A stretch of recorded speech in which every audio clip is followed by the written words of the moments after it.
नमस्कार दोस्तों, मेरा नाम है अंकित और आप देख रहे हैं जय महाकाल चैनल। भारत के दुश्मन मुल्क या कॉम्पिटिटर्स तुर्की, चाइना, पाकिस्तान, भारत को डेड इकोनॉमी कहने वाला अमेरिका इस टाइम होश उड़े पड़े हैं उनके, क्योंकि भारत की जीडीपी ग्रोथ ने चमत्कार कर दिया है। अब अमेरिका को लगता था कि हम 50% टैरिफ लगा देंगे ना भारत के ऊपर, या फिर हम इन्वेस्टर्स अपने आने से रोक देंगे। भारत की इमेज तो इन्होंने खराब कर ही दी थी पूरे वर्ल्ड के अंदर।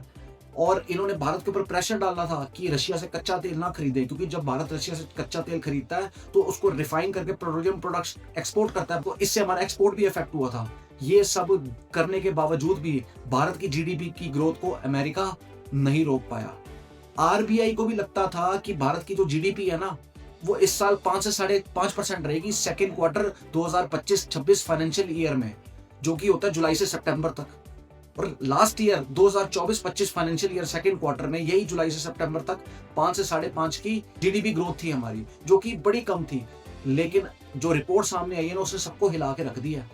7.2% से ज्यादा ग्रोथ कर रहा है भारत इसी सेकेंड क्वार्टर जुलाई से सितंबर के बीच में, जिसने पूरी दुनिया को हैरान कर दिया समेत अमेरिका को। ये जो जीडीपी की फिगर्स हैं, सरकारी नहीं है, ये इंडियन रिसर्च एंड रेटिंग्स की प्रोजेक्शन है।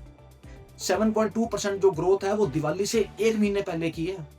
और कहा इस बार ये जा रहा है कि 2025-2026 फाइनेंशियल ईयर का जो थर्ड क्वार्टर है, जो शुरू होगा अक्टूबर से 31 दिसंबर तक, उसने रिकॉर्ड तोड़ देने हैं। क्योंकि दिवाली में इस साल लोगों ने खरीदारी बड़ी की, प्राइवेट कंजम्पशन बढ़ी हुई है, लोगों ने बढ़ चढ़ के सामान खरीदा। इसका रीजन है भारतीय सरकार ने टैक्स में कटौती की है, हाई मेजर्स के ऊपर इकोनॉमिक रिफॉर्म्स की हैं, जिसकी वजह से घरेलू खरीदारी है ना, उसने सरपास कर दिया है जो हमें नुकसान होना था ना एक्सपोर्ट के अंदर, उसको। और करारा तमाचा लगाया अमेरिका मुंह के ऊपर, जो कि भारत की इकोनॉमी को नीचे गिराना चाह रहा था।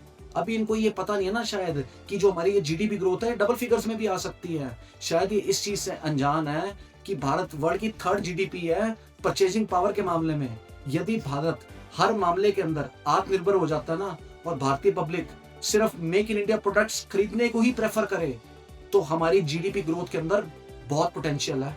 तो हमें इसी चीज के ऊपर फोकस करना चाहिए। इजीली हमारी जो जीडीपी है डबल फिगर्स में चली जाएगी।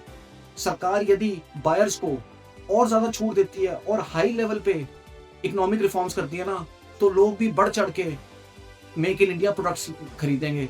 सिर्फ कोशिश क्या करनी है, क्वालिटी कंट्रोल के ऊपर, क्योंकि जो भारतीय प्रोडक्ट्स है ना, वो क्वालिटी के अंदर लैग करते हैं। तो एजेंसीज की रिस्पॉन्सिबिलिटी है क्वालिटी को मेंटेन किया जाए, खासकर फूड डिपार्टमेंट की।